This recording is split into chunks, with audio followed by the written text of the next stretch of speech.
Anda masih menyaksikan Apa Kabar Indonesia Malam. Pemirsa, pada 21 Mei 2024, polisi ini berhasil menangkap Peggy alias Peron di Bandung, Jawa Barat, pemirsa. Dan kami akan hadirkan informasi selengkapnya tentunya untuk Anda, pemirsa. Kita akan melihat bagaimana perjalanan kasus dari pembunuhan Vina dan juga Eki. Pemirsa, yang terus bergulir prosesnya. Kita mulai dari 21 Mei 2024, di mana polisi ini pada saat itu akhirnya berhasil menangkap Peggy di Bandung, Jawa Barat. Kemudian 22 Mei 2024, satu hari berikutnya, keluarga Peggy membantah bahwa Peggy terlibat dalam pembunuhan Vina dan juga Eki 8 tahun silam. Di 26 Mei 2024, polisi merilis bahwa Peggy merupakan otak utama dan juga ada 2 DPO lainnya yang kemudian dianulir. Padahal sebelumnya kepolisian ini menyampaikan ada daftar pencarian orang yang juga masih terus diproses oleh pihak kepolisian. Peggy Setiawan alias Peron membantah terlibat dan menjadi otak pembunuhan Vina Cirebon yang terjadi di 8 tahun silam, pemirsa. Dan tentu kasus pembunuhan Vina dan Eki ini terus bergulir. Kita juga akan melihat bagaimana perjalanannya, bagaimana proses hukum yang berlangsung. Dan kami juga hadirkan untuk Anda pemirsa informasi dan juga pernyataan dari Peggy Setiawan. Tidak. Rekan-rekan, tolong tertib. Nanti kita sama-sama mendengar. Ya, kita akan kembali melihat bagaimana perjalanan kasus pembunuhan Vina dan Eki. Kuasa hukum Peggy Setiawan, Sugianti Iriani, menyampaikan akan mengajukan pra-peradilan terkait dengan penetapan tersangka kliennya oleh Polda Jawa Barat pada tanggal 27 Mei 2024. Pada saat itu sudah mulai pengacara atau kuasa hukum dari Peggy ini menyampaikan mengenai rencana untuk mengajukan pra-peradilan. 31 Mei 2024, 3 rekan kerja Peggy Setiawan ini diperiksa oleh Polda Jawa Barat untuk dimintai keterangan terkait hubungan mereka dengan Peggy Setiawan. Ada nama Suharsono alias Bondol yang merupakan rekan kerja Peggy Setiawan, pemirsa. Diperiksa sebagai saksi pada tanggal 31 Mei 2024. Ada pula Suparman alias Parman yang juga merupakan paman dari Peggy Setiawan. Serta ada juga Ibnu alias Inu yang merupakan rekan kerja Peggy Setiawan pada saat itu, yang berdasarkan pengakuan Peggy pun ia tengah bekerja sebagai buruh bangunan pada saat peristiwa kasus pembunuhan Vina dan Eki berlangsung. Nah, pada 4 Juni 2024, adik dan juga rekan kerja Peggy Setiawan yang lainnya ini juga turut diperiksa oleh Polda Jawa Barat, pemirsa. Yadi yang merupakan rekan kerja Peggy Setiawan juga ikut diperiksa dan ia menyatakan mengetahui keberadaan Peggy pada saat peristiwa berlangsung. Ada pula adik dari Peggy yaitu Robi Setiawan yang meyakini bahwa kakaknya tidak terlibat dalam kasus pembunuhan Vina dan Eki.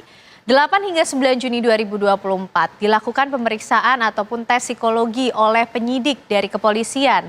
Tes psikologi tersebut meliputi tes tertulis, menggambar, dan juga menggunakan alat. Tujuan dari tes psikologi ini adalah untuk mengetahui kebiasaan Peggy pada saat berusia 18 tahun, di mana kejadian pada pembunuhan Vina dan Eki itu tengah berlangsung. Dan pada 11 Juni 2024 juga kasus ini terus bergulir, pemirsa.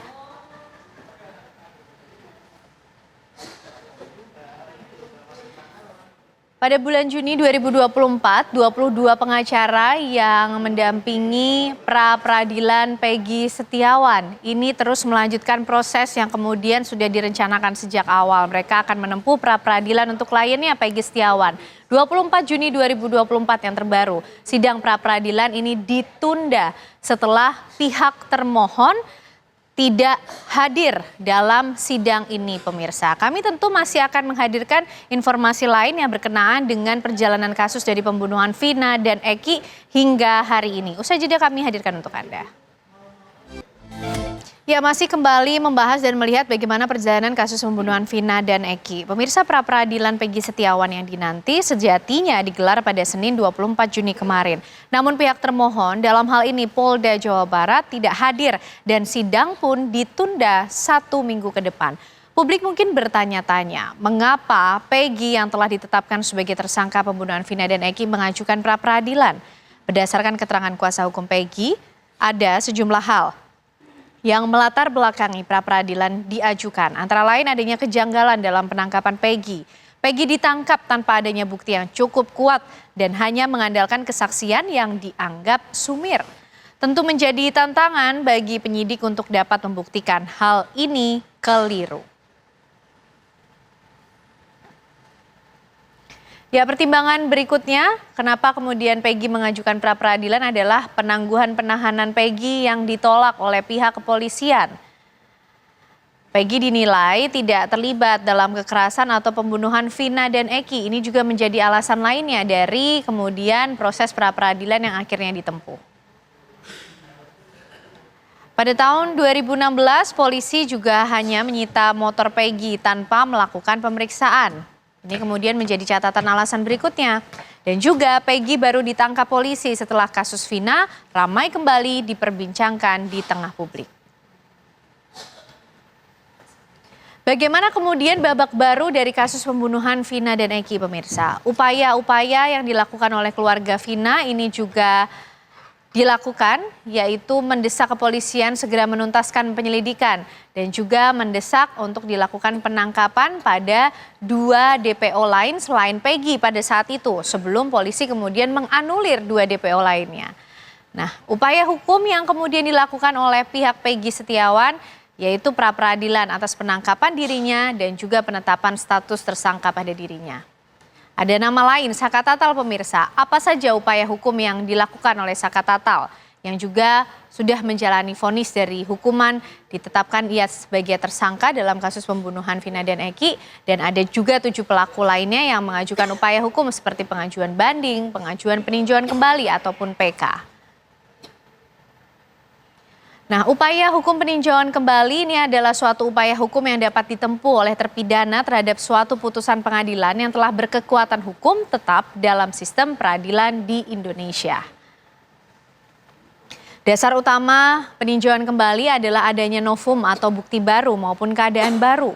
Yang menurut Komariah Among Saparjaya adanya asas lex tempus, asas yang berkaitan dengan unsur baru jika dibandingkan dengan kondisi saat persidangan tengah berlangsung.